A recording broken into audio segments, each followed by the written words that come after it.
Before we begin our shiur, since we're getting close to Passover, we have every day a halacha, one or two halachot in regard to Pesach. The name of Pesach is referred to us in several different names. One is Chag HaMatzot, the festival of the Matzot. Another one is Zman Simchatenu, the festival of our liberation. That's the time of our liberation. And the idea is, the Mefarshim said in Shmot Yud Bet, Exodus 12, it's because on Pesach the people of Israel were released from Egypt, and the purpose of the liberation was accepting the Torah. As they said, when they free the people from Egypt, you shall worship God in a mountain. And also the Pirkei Avot tells us that when we're observing the Torah, it's called Ben Chorin, a free man, one who observed the Torah. So that's the idea of Zman Simchatenu, time of our liberation. Another name of Pesach is Chag HaAviv, the festival of the spring. This is a Pesach occurred in the month of Nisan, which is the time that it's called in the Torah month of spring. And also God specifically take out the people of Israel in the month of spring. And Rashi said in the Exodus 13 and 14, following the Mechilta, that it was specifically because it's a very special time. It's a pleasant weather, etc. That's the time that they take them out. So what we understand so far, there are several names of Pesach: Chag HaPesach, Chag HaMatzot, Chag Simchatenu, Zman Simchatenu, Chag HaAviv, the festival of the spring. The main mitzvot on Pesach, that's follow the text in Shmot 12 and 15, and also the GEMARA in Psachim, page 4, is the idea of the preparing all the preparation for Pesach, bi'ur chametz, destroying the chametz, and achilat matzah. That's the two main mitzvot involved in Pesach. There is a very important additional mitzvot in a holiday, which is the obligation to eat matzah. It's called a Leil Seder, the night of the Seder, and also the obligation to celebrate the first night of Pesach with its special mitzvot. The special mitzvot, it's in the time of the temple, it was the Korban Pesach, the Paschal offering, and in our time we substituted by different things we're doing the night of Pesach. So what we learned so far is the name of the festivals, and also it's a special mitzvot observing at the time of Pesach. And as we said many times, the obligation is 30 days before Pesach to study several halachot, and we're going to dedicate special classes to Hilchot Pesach Be'ezrat Hashem. The subject that we're going to study today is page 147 in Tractate Shabbat. We're going to zoom in two different subjects. One is the idea of cleaning clothes, nikui habgadim, while it's Shabbat. It turns that can be a dough like came out, or the dust or other dirt that's involved with the clothes, and how and what and if allowed to clean it on Shabbat.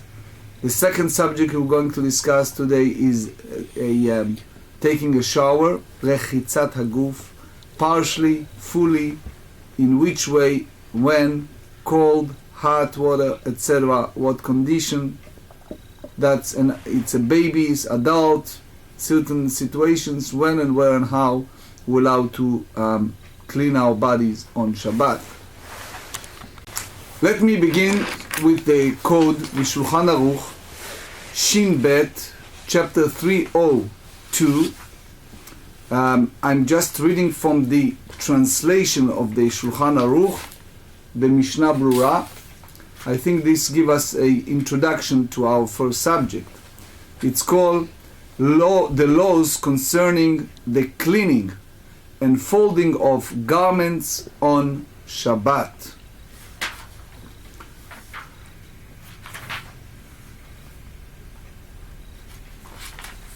If a person shakes dew off a new black garment,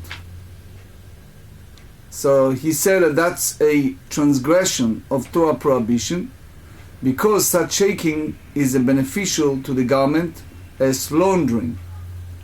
This is only so if he is particular not to wear the garment without first shaking off the dew. Then he said, if one removes the protruding threads found on garments, such as the protruding thread that remain on woolen clothing from the weaving, he is culpable for the Shabbat labor of, it's called makeba patish, hammering out, which we discuss a lot, if he is particular about this thread. However, if he does not remove them to improve the appearance of the garment, he is free of culpability. So that's a foundation. And here, the Mishnah Berurah, number 7, said as follows. It is permissible to remove, for this does not resemble laundering, since feathers are not attached to the inside of the fabric, as are water and dust, but merely rest on the top of it. It is therefore permitted to remove them even when the garment is new and he is particular about their being there. Why we brought this introduction in the code? Because you see now the foundation of those halachot in our GEMARA. And again, 147, top of the page. Amar Rav Huna, המנער טליתו בשבת חייב חטאת. One who shakes his clothes, in general talit, we call talit, but it can be the garments. Rabbeinu Hananel and Rashi said that that's applied to dust. Imagine if you live, for example, in Beersheba, or you live in Santa Fe, and suddenly there is a dust storm. It can happen suddenly in a very hot desert. And now all of a sudden all your garments are filled of dust. So that's called melechet melaben, some type of whitening, like part of the laundry. And therefore he is, if it was unwittingly beshogeg, he is liable for sin offering, time of the Beit HaMikdash. That's the view, as we said, of Rashi and Rabbeinu Hananel. However, Tosfot and others disagree with Rashi, and they say that in order to do laundry, you need to have some type of liquid. The Ritva said you have to have either water or you have to have some laundry materials. So therefore, they speaking about ni'ur habeged, which means you taking the garments and you shaking it in such a way so the dust remove itself from that garment. So that's considering yipui habeged, which means taking the garment and beautified it, and it's a derivative of melechet libun, the labor of whitening, and that's the code we just read. So for example, if you have some type of feather on the garment, the Rema said, and as we read from the Mishnah Berurah and Biur Halacha, they said that that's fine. Now, if there is you're walking around a building and there are all different type of building materials that jump out, either kids play around you, for example, or other reasons, and now your garments have filled of all kind of stains. So removing that part is one thing, but in any type of cleaning those stains, it's considering a kibus, which means some type of laundering, and that's forbidden. I must say that in order to go deeper, which we do not have the pleasure and the time to do, one should go to the Rambam in the Hilchot Shabbat chapter 10 and Magid Mishnah and see their view in this discussion. Velo amaran ela bechadetei. What we are discussing here, it's only applied to brand new type of clothing. So why is that? Because usually people are careful to keep those fresh new clothing look dignified and nice. Aval be'atikei, but if it's an old garment, late lan ba, we can go ahead and clean it, it's not a problem. Velo amaran ela be'ukame, that's apply only to a dark or black color garments. Why? Because this dust change their appearance. So usually people are very, Rashi said, very scrupulous to make sure that it's clean and nice. Another example, if you have a heavy rain, you are in North Minnesota, and all of a sudden it's a sudden heavy rain, right? Snow. Right? So it's tremendous amount of rain, and then it's an issue of squeezing, schita b'Shabbat.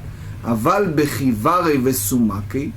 However, if the garment is red or white or red, late lan ba, we do not have a problem with that.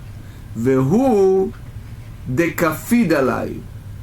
It's if the person is very fastidious to make sure that what he's wearing is neat and nice. But if a person is not so it's fine. Meaning the Mishnah Berurah said that it's not even a violation of rabbinic prohibition. The GEMARA sometimes, in order to elaborate on halachot, bringing upon us stories that crystallize and make it very, very clear the subject. Ula is the name of great rabbi. Iklale Pumpedita. Pumpedita is one of the core cities in Babylon. So he was there on Shabbat. Chazar Rabanan dekam menaptzei glimayhu. He saw the sages shaking their clothes. They need to remove the dust. Amar Ula said, Kam mechalelin Rabanan Shabta. Look at these people. They are violating Shabbat. Rashi said, because it was a dark color garment. Amar lu Rav Yehuda, neputzelei be'apei, anan lo kabdina imidei.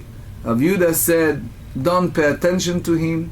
We are fine with this. You can go ahead and do it in order to honor the Shabbat.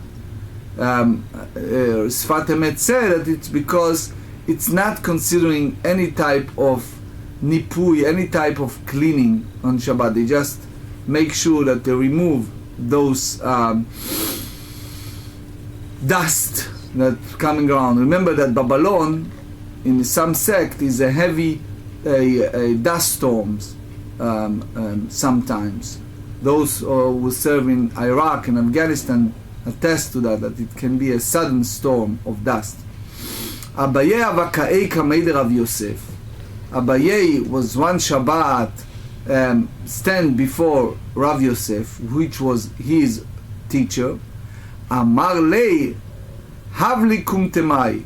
Rav Yosef said to his student Abaye, bring over my hat. Chaza de'ika tala ala. So Abaye noticed that there is a dew on that head. Hava kam chasem lemitva alei. So Abaye was hesitant to give over to his Rebbe, to his teacher of Yosef, his hat, since it was not fully clean and he was in a way uncomfortable to give it to him. Amar le nefut stade anan lo kabdin al midei. Rav Yosef said to Abaye, go ahead and clean the door, we are fine with that. Amar Rav Yitzchak bar Yosef. So now we're dealing with another subject, which is carrying this talit or this garment on Shabbat in a certain conditions. For example, if someone walking and all of a sudden it is a strong wind, and his talit or his garment fall into a water. Can be a little river or other reason, but it's now with water. So he need to take care of that in order to avoid other garments that Tosfot said that not partake of that. So he said, hayotze betalit mekupelet munachat lo al ktefo b'Shabbat chayav chatat. If someone goes from the private domain to public domain with a garment that is fully folded and he carry it on his shoulder, so that's considering a masa, some type of a loading garment on his back, because it's not derech malbush, it's not the way people are wearing their clothing, and therefore he is liable for sin offering. Using the term talit, it's because the Ritva said in the time of the Talmud they used to go with garments that have 4 corners. Since the Aruch HaShulchan said, since it was not the way that people usually wearing their garments, so it's considering derech masai. You remember we discussed many times the difference between wearing garments, even several, one at the top of the others, derech levisha, the way that people are wearing those garments, versus if someone just carry it as a masa, as he loaded himself with that. As a side note, I want to share with you that my father, God bless him, was a great rabbi, and he was in charge for the Eruv for North Israel for about 4 decades. So in his neighborhood, when he was a rabbi for like 4.5 decades, they have a very high level of Eruv. Yet he never liked to depend on his own Eruv. So when he walked, my father all his life, God bless him, he never drove a car. He's always yeshiva, synagogue and home. So when on Shabbat he walked from our apartment to the synagogue, so he always wear his talit. When he walk out the mikveh, on Shabbat morning he wear his talit. When he left the shul he wore talit. You never see him on Shabbat morning without his talit. And people sometimes are wondering, since it's the Eruv there, what's the reason? But that was his way. He never wants to carry anything on Shabbat. Anyway, Tanya Name Achi. We learn also in the following Braita, סוחרי חסות היוצאים בטליתות מקופלות ומונחות על כתפן בשבת חייבים חטאת. So here we talk about business people. So we say that סוחרי כסות, people who are merchant, clothing merchant, who go to a public domain on Shabbat, and what happened, they are carrying it on their shoulders. So now it's clearly a masa, it's clearly loading something. They do not intend to wear it for themselves, so they're liable of sin offering. ולא סוחרי כסות בלבד אמרו, אלא כל אדם, אלא שדרכם של מוכרים לצאת בכך. Which means, do not think that we are speaking here solely about merchant, clothing merchant. It's applied to everyone who follow that way, which is, it's a folded garments that it goes from public domain to private domain and vice versa.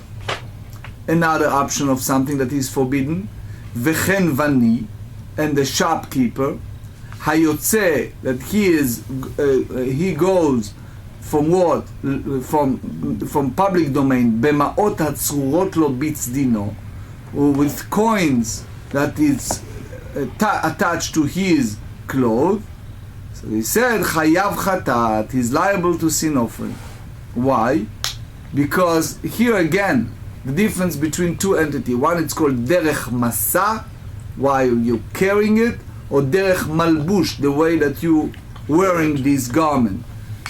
So it's a rabbinic prohibition. The Aruch HaShulchan explained it that only relatively few people used to carry this type, and he is extinguished between distinguished between doing that in your private domain, in your home, or you do it outside of your home, which means the prohibition is melechet hotza'ah, that carrying in a public domain. That's the Vilna Gaon said. And he elaborate also what's the difference here between muktzeh, something that's set aside, and hotza'ah, and carrying from one domain to another. And again the Gemara said, ולא חנווני בלבד אמרו, אלא כל אדם, אלא שדרכו של חנווני לצאת כך. We're using this term of a shopkeeper because they usually does that, but it's not necessarily only a shopkeeper. Another one, another option, but now it's a via positiva, it's something that is allowed. והרתנין יוצאין בסודרין שעל כתפן, ולא רתנים בלבד אמרו, אלא כל אדם, אלא שדרכן של רתנין לצאת בכך. So they said here, the runner, what is the runners? So, for example, you have now in Manhattan, in New York, people that using the bicycle to hand deliver messengers, yeah. Messengers, right? And envelopes, etc. So that's what the way that Tosfot said. The Meiri is a different way, but that's there are others who said it's the name of a place, Reten. So they basically the way that they do it, but the Gemara wants to emphasize that that's not apply only to them. It's anyone who go in that in this way. So again, the Vilna Gaon wants to distinguish here between derech malbush, something that one does as he is carrying something, that it's cover his body, or something that it's derech masa, that you are loading on yourself when you do that. Amar Rabbi Yehuda said, מעשה בהורקנוס, בנו של רבי אליעזר בן הורקנוס, שעשה בסודר שעל כתפו בשבת, אלא שנימה כרוכה לו באצבעו. וכשבא הדבר לפני חכמים אמרו, אפילו אין נימה כרוכה לו באצבעו. So it was a story about Horkanus, that was a son of Rabbi Eliezer son of Rabbi Eliezer, who's son of Horkanus, that he went outside with a scarf on his shoulder, which is to a public domain, but the thread from the garment was tied around his finger. So he wanted to make sure that it's not fall. So the sages said you don't need to allow that in this condition, you can allow it in any condition. דרש רב נחמן בר חיסדא משמי דרב חיסדא הלכה אף על פי שנימה כרוכה לו באצבעותיו, which means a person can go while he's carrying on his shoulder this type of sudar, this garment. So and it's, where would you define a sudar? Is it, you said scarf, is that best definition? It's some sort of a scarf, or? Yeah, it's a good question. They said, the Aruch HaShulchan said, that's something that the people used to do. They covered the body and the head in those days. That's some type of scarves that they use in those days. Okay, all right. You see in the North Minnesota when it's a freezing cold, right, yeah, and snow, people using it, something very similar. Ula, ikla. But this is more, I guess, to protect from the sun, though. This is more intended to protect from the sun, sort of. What they used to do it, I assume that it's because it was a different weather. But the key point is that that's the garment that used to wrap up most of the body and mainly the head. Okay. The head. So I assume that people like living in Siberia in a very cold weather, they need such type. Anyway, Ula ikla levei Asi Barhini.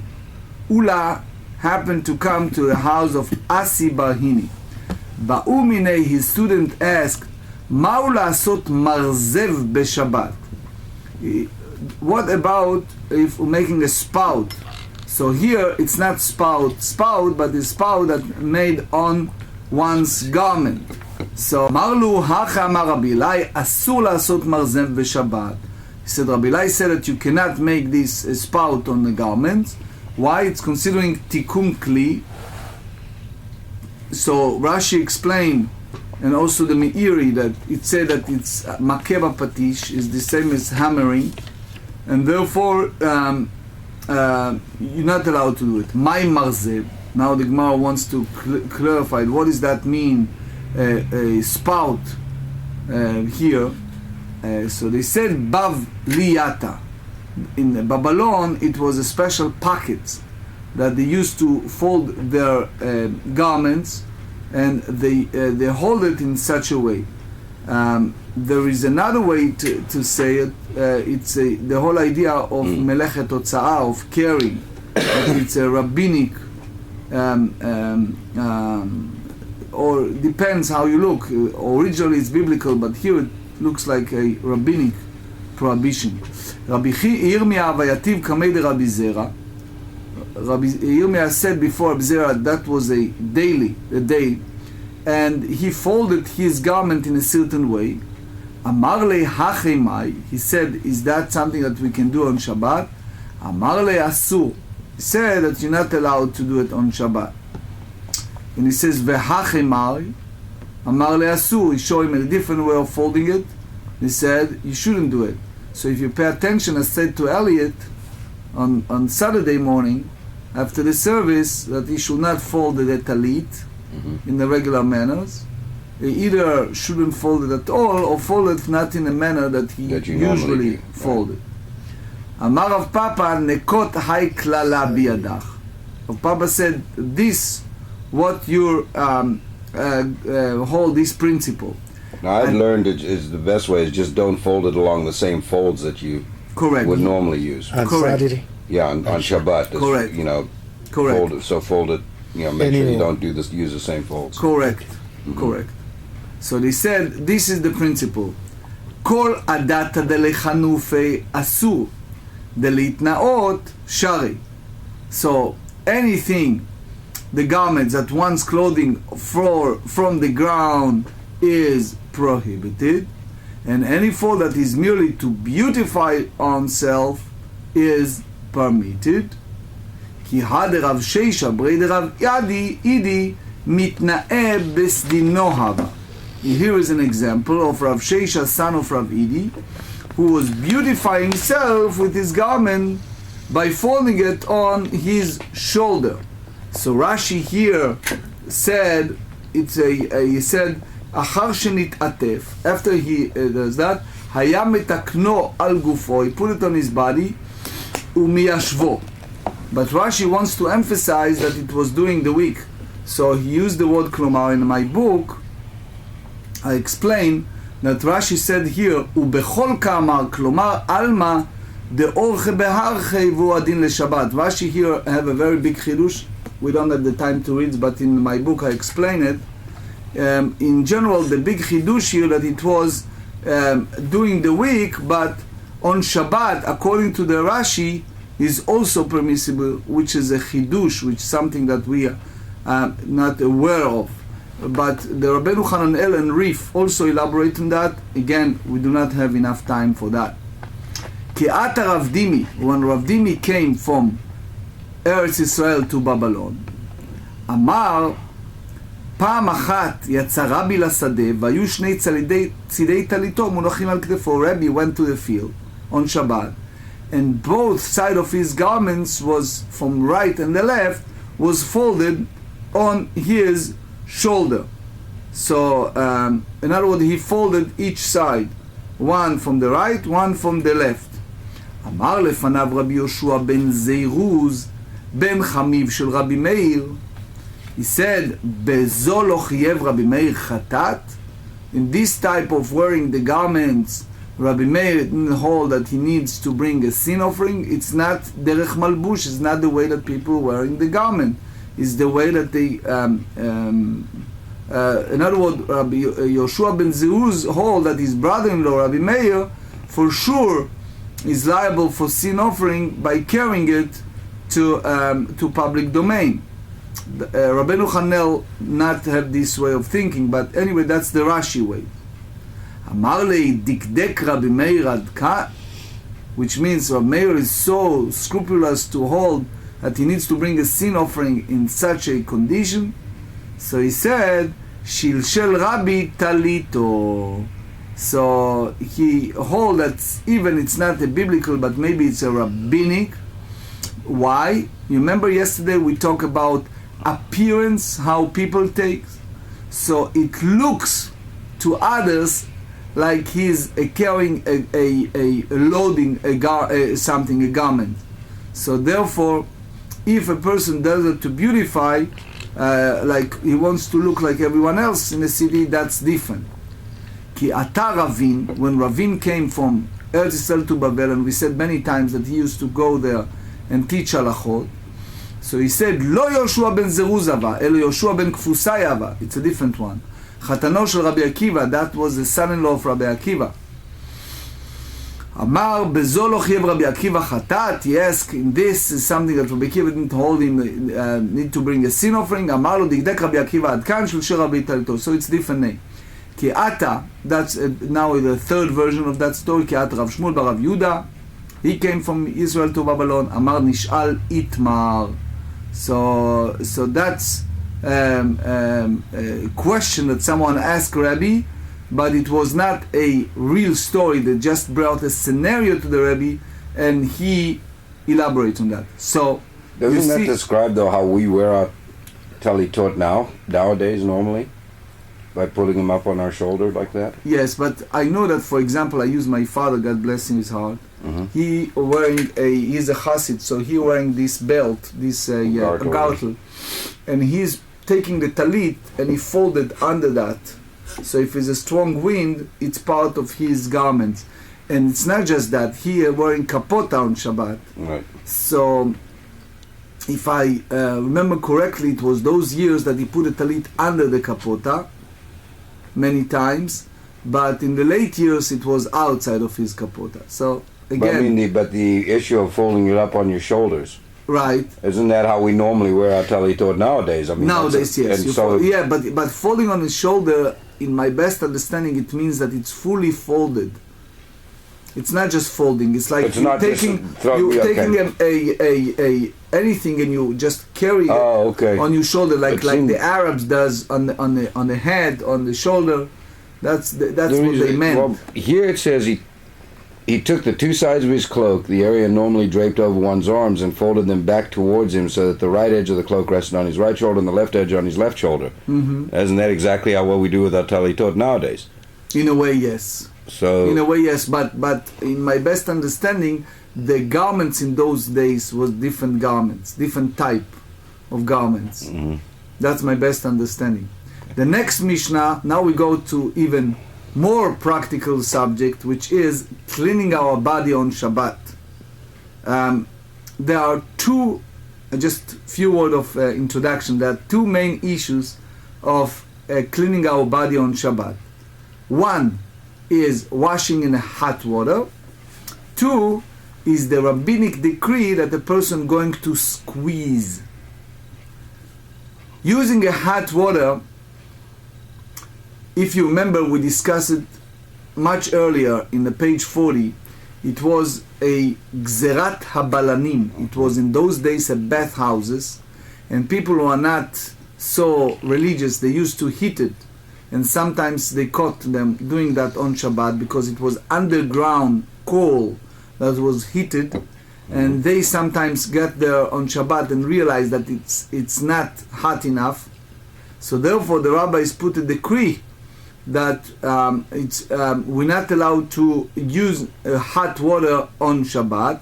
Originally it was also in Tiberias.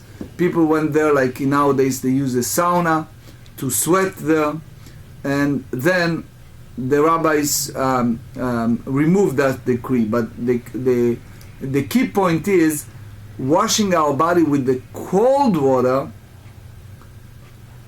is allowed. Soon you see it's not advisable, but it's allowed in a dry point of halakha. The second point I would like you to be aware, it's the decree of Shema Yischot, that the person go and squeeze his garment. This is derivative of Melechet Melaben, the the labor of whitening. So any garments that contain water, the sages put a decree that he should not squeeze that garment. So therefore they said that a person needs to use a special dry towel after he or she using a cold water for cleaning. Now you may ask questions such as baby, such as sudden death, etc. We will discuss it soon in Mitzvah Hashem. Let's see the Mishnah. Yes. Is that rabbinical about the using warm water? Okay. That's a rabbinical decree. Yes and no. If you go by the idea that it's melechet melaben, that is the prohibition against whitening, this is one of the 39 labors that forbidden on Shabbat. The rabbinic decree of a person should not this way. The person should not squeeze the garments. That's the rabbinic decree. But the original problem of whitening a garment is a biblical. Mm-hmm. So the Mishnah said, "Harochetz b'mei me'ara," which means in those days they have a cave water. Like if you go to city of Sefach, you see the mikveh, the ritual bath of the Ari, that it's original cave water. So if someone bath himself in that water on Shabbat, or mei Tveria, or the spring water of Tiberias, which is warm one, venistapeg, and he is now drying himself, afilu be'eser untilaot, even with 10 towels, still lo yavi'em biyado, may not carry them in his hand. Now they use the language of exaggeration just to get to the point, and that happened many times in the Mishnah in a Talmudic way. אבל 10 בני אדם מסתבקים באלונטין אחת פניהם ידיהם ורגליהם מביאים אותם בידם. However, 10 people may use the towel to dry their faces, hands and feet, and may carry them in their hands. So you may think that the towel will be quite wet. It's permitted to handle the towel because several people present. So they will remind each other that it's prohibited to riding a towel on Shabbat. Sachin u memashmeshim אבל לא מתעמלים ולא מתגררים. So they say that one may smear oil on his body and gently rub his body with his hand. However, one may not exert himself with a very heavy, deep tissue massage or exercise in order to benefit for the therapeutic effect of sweating. אין יורדים לקורדימה ואין עושים אפיק טוב ויזין ואין מעצבין את הקטן ומחזירים את השבר. So here is the example. One may not scrape off the oil with a scraper. One may not go into a swampy river on Shabbat. And one may not make a drug to induce vomiting. One may not alien a young infant's bones to strengthen them. Sometimes they disconnected. Or may one reset a brick in the bone.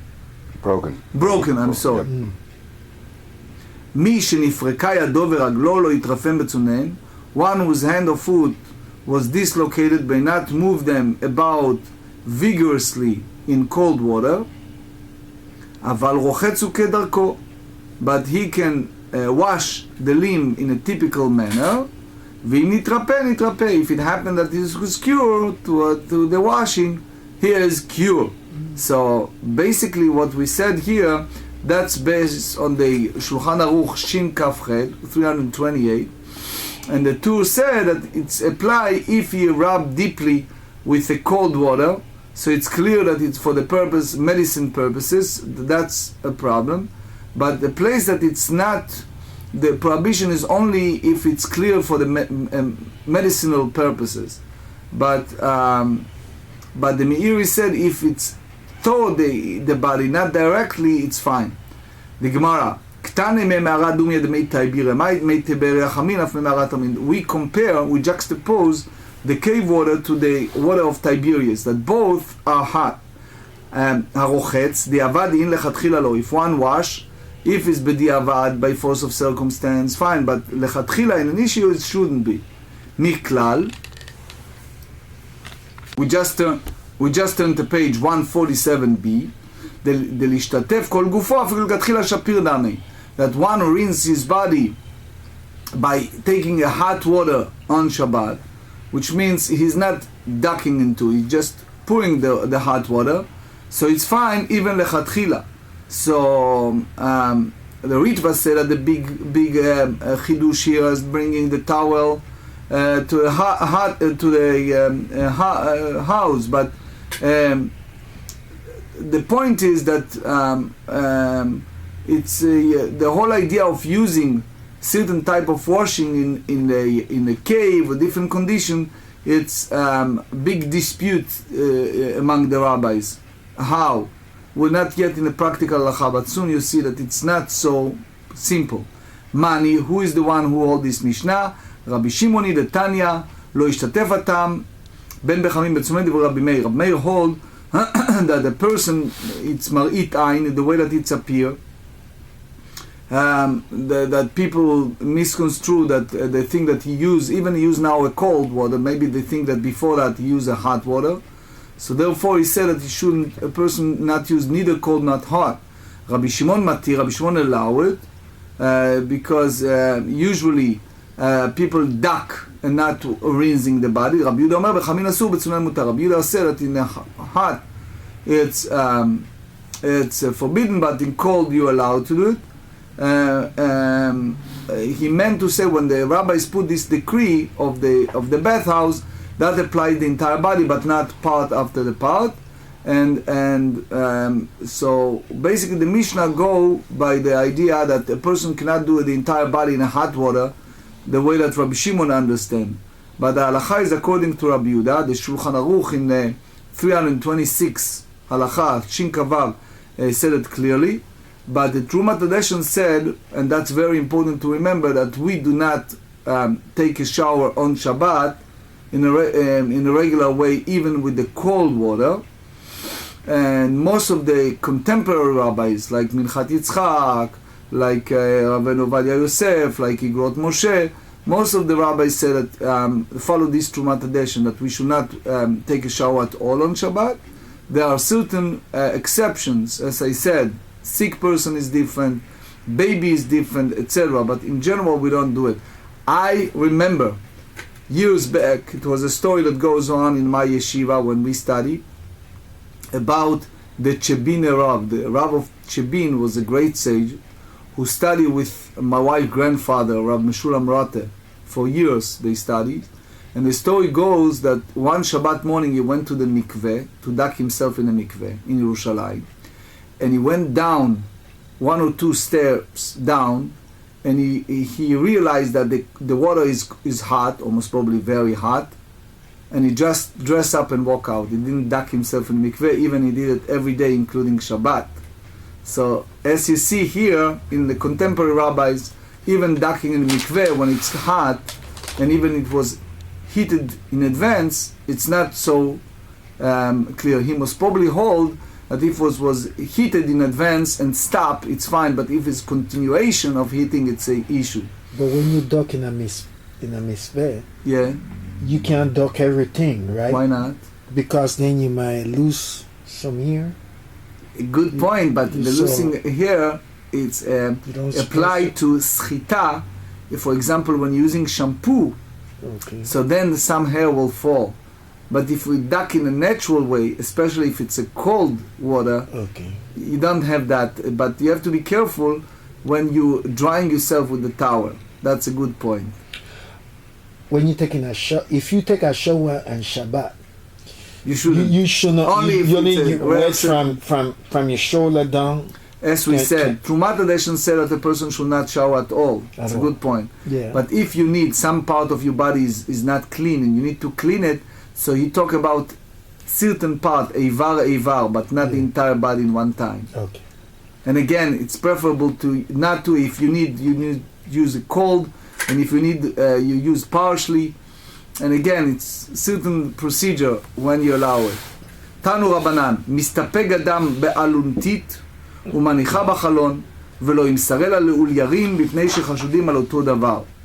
So he said that a person can use this type of towel and he put it at the window close to the outside of the bathhouse.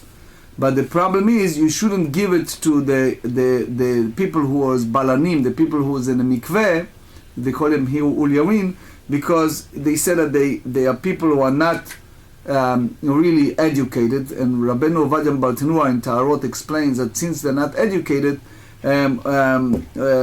we realize that sometimes they're violating Shabbat intentionally or unintentionally, and therefore you should not give it to them to dry it out for you. So we can derive from that a lot of point, which is when you're dealing with non-educated people, you have to be very careful with this, because they sometimes misconstrue and go to the next step, which is a real violation. רבי שמעון אומר, מסתפק באלונתית אחת ומביאה אותה לתוך ביתו. So Rabbi Shimon said, even an individual can bring the towel from the bathhouse, and that's, by the way, the halacha. And אמר לאביי לרב יוסף הלכת המאי. He says, what is the final halacha? So אמר לה הרבי שמעון הרבי השמואל הרבי יוחנן. So he said that there is Rabbi Shimon, the Rabbi Yehuda Nasi, the Shmuel, Rabbi Yochanan, all permitted. How? Now we explain. Rabbi Shimon had the kamaran. Rabbi Shimon, the way we said it. Rabbi the Tanya Rabbi Yeshua למדים תורה אצל רבי שמעון בתקוע. When we study by Rabbi Shimon in a city called תקוע, היו מעלים שמן ואלונתית מחצר לגג מגל כרפיו. We used to carry oil and towel from the country yard to the roof, from the roof into an enclosure similar to country yard until we reach the spring. So it said, עד שהגיע היינו מגיעים לצל מעיין שהיינו רוחצים בו, that we bathe. So without passing through the public domain, שמואל דם הרב יהודה אמר שמואל, מסתפק אדם באלונתית ומביאה בידו לתוך ביתו. Rabbi Yehuda said in Shmuel explicitly that one may dry himself in a towel and carry it in his hand into the home. Rabbi Yochanan אמר רבי חייא ברב אמר רבי יוחנן, הלכה מסתפק אדם באלונתית ומביאה ביתו לתוך ביתו. So הלכה is that one may dry himself with the towel and carry in his hand into his home. ומי רבי יוחנן האחי? Now we ask, is that what Rabbi Yochanan said? ואמר רבי יוחנן הלכה כסתם משנה. Rabbi Yochanan said that the principle הלכה is according to the unattributed Mishnah. ודנן נסתפק אפילו בעשר מילים לבאר ביתו וההוא חנינא מתנלי. So if you have any doubt, so he said that you go by the Rabbi Chaim ben Nachanai, which is the individual sage that is not accepted the halacha. אמר רבי חייא ברב אמר רבי יוחנן, העוליירים מביאים בעלרי נשים לבני בני. He said that the bath attendants may bring women's bathing garments to the bathhouse on Shabbat with one condition, בלבד שיתכסה בהם ראשם ורובם, as long as they cover the head and most of the body. סכניתא, with regard to large scarf, צריך לקשר שני ראשיה למעלה. You need to tie the two ends together below so it's not fall. אמר רבי חייא ברב אמר רבי יוחנן, למטה מכתפיים. He said that it's below the shoulder. אמר לו רבא לבני מחוזה, כי מעברית אומנה לבני חילה. He says when transport clothing for the soldiers, שרביבו בהו למטה מכתפיים, extend them beneath your shoulder, so you not wear them like a garment, that, and you not simply carry them. סכינו ממשמשין. The Mishnah said that one may smear oil or rub a person's body by hand on Shabbat. תנו רבנן סכינו משלשים בעין בשבת ולא שלעשה כדי איך שעושה בחול. So one may smear oil and rub in the intestinal area on Shabbat, as long as it does not do it in a manner that you're doing the week. So Rashi explained that as long as it's a shinui, it's not the way that you do it in a regular manner, that's fine. The Mishnah Berurah said in Shin Kav Zayin that he said that as long as you don't do these two together, so it's not the way that you do in the week, so that's called shinu, it's different. Hey Chayavi, the Gemara now explain, Rabbi Chama B'Chanina amar sar hawak Rabbi Rabbi Yochanan amar sar mishur bevad achat. One said, Rabbi Chama B'Chanina said that one first smear the oil and afterward rubs the body, and Rabbi Yochanan said he smear and rub simultaneously. So as we said, the Mishnah Berurah said as long as it's not together, it's fine. אבל ומתעמלים, the Mishnah said one might exert himself on Shabbat. אמר רבי חייא ברב אמר רבי יוחנן אסור לעמוד בקרקעיתא של יום נסת. is the name of a place. It's prohibited to stand on the floor of the therapeutic bathhouse on that place, domestic. Because the warm and heal even one not bathing to external himself. It's like go to certain place in Czechoslovakia, you go to En Gedi in Israel, just by being there you already get some type of healing. This is a beautiful place called Yomeset, most probably a spa house and a healing city, etc. That is therapeutic in 21 days. And Shavuot is included. So he said it's the Shavuot is on the one side, the beginning of 21 days period or the end. So Tashmad Amar Shmuel Kulu Shakene Midiv Chavad Atzarta Ma'alu. He said that Shmuel said that all medicinal drinks are effective from Pesach to Shavuot. And he said Dilma Hatamud Dekama Dekarim Me'ali Avalacham Shum Dehavlau Kema Dechamim Me'al Matfei Me'ali. Says because the cooler of the world, so the better of this green drink heal. If the bathing, the therapeutic effect is due to the heat, and therefore the warmer the world, the better. So the time period during the which the bathing is effective, so let's begin on Shavuot. That's very unbelievable, deep lesson to all of us. Scary.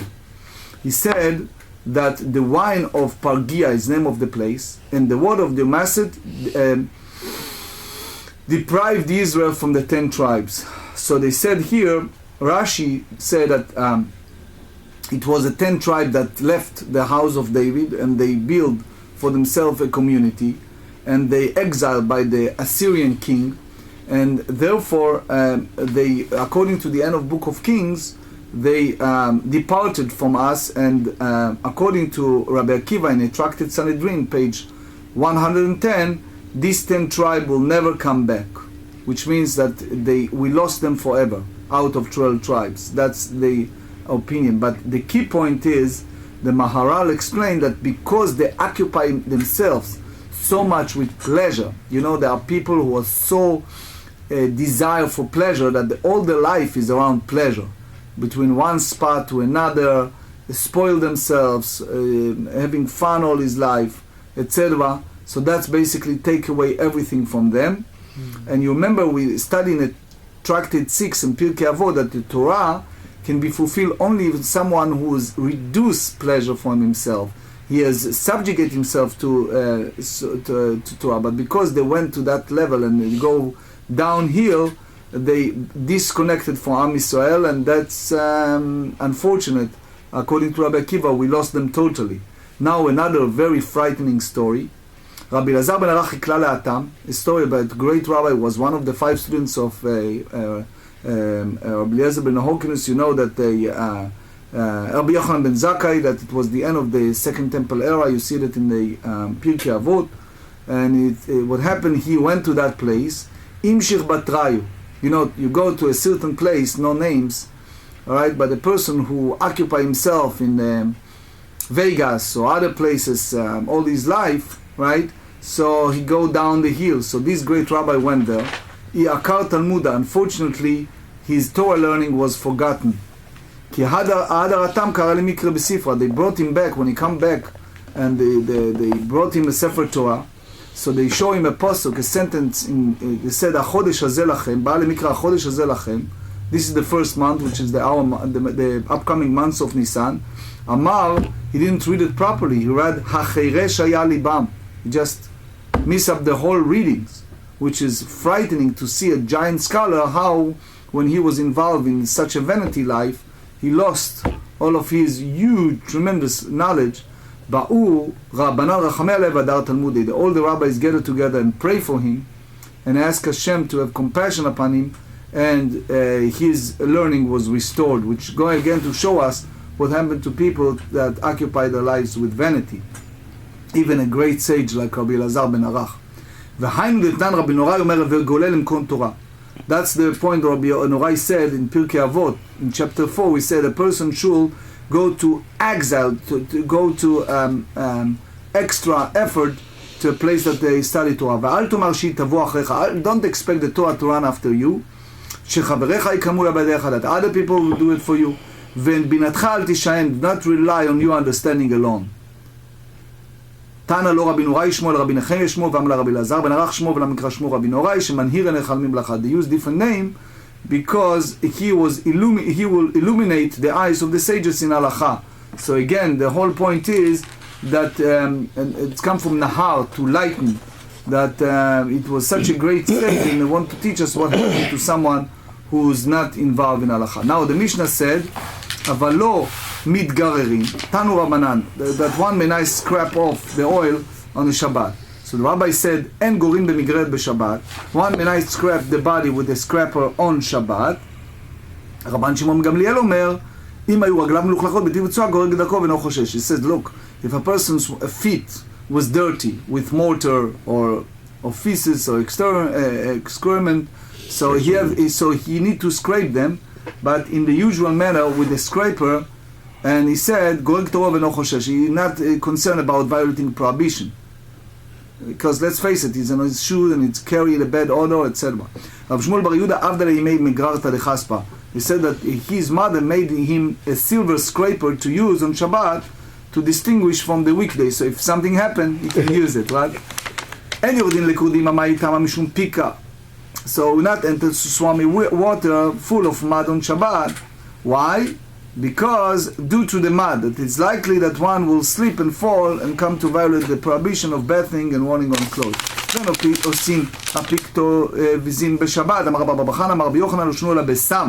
This is only with a drug, which is a medicine. Aval biyad, on the contrary, we're using his hand, so it's vomiting by hand, mutar is permitted. Rabbi Nechemia Omer Rav, b'chol asum ne'efsed ochalin. You don't do it even, they show you indirectly the poverty at that time. It said that prohibited because it's lost of food. When מעצבים את הקטן, Mishna said that one may not align a young infant bones. So it happened that sometimes they're dislocated. So remember, it's not a practical halacha yet. אמר רבא בר חנא אמר רבי יוחנן לפופי יומקה בשבת שפיר דמה. He said that swelling an infant on Shabbat, it's fine to do. We just learned that one may not align infant bones. Here we talk about that you take like a chiropractor.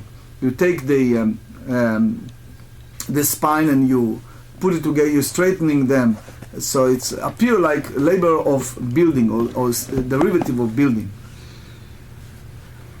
Now, practical halachot המנער טליתו בשבת, שולחן ערוך אור החיים 302. One may not shake dew or water off his new black clothes on Shabbat if he will not wear it otherwise. One who does it, so he liable the sin offering for violating the prohibition of labor of laundering. The Mishnah Berurah said one is not liable for shaking dirt off a white or red garment on Shabbat. And we said also it's prohibited to go out on Shabbat wearing a cloth that the top covering one's head and the bottom is resting on his shoulder. However, if the cover on one's body like a regular garment is permitted. We said that one may go out on Shabbat with a scarf folded over his shoulder, even without tying a thread to his finger. If one goes out wrapped in a cloth on Shabbat, it is prohibited to fold it over both sides over his shoulder to prevent it from tearing or getting dirty. However, it is permitted to fold it in a manner that enhances one's appearance. We also discussed the idea of bathing on Shabbat, that using hot water. It is prohibited to bath one's entire body in hot water on Shabbat, even if the water has heated the day before. You remember the Trumat Adeshen? It's important. This prohibition applies even if one does not bath one's entire body at once, but washes his limb incrementally. However, it is permitted to wash part of one's body on Shabbat. It is also permitted to wash one's entire body in hot spring of Tiberias.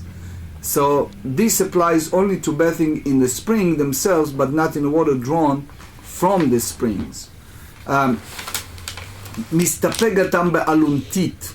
It is permitted to dry oneself, the Mishnah Berurah said, with a towel on Shabbat and carry it home, where adjoining a courtyard, which is the Eruv, has been established.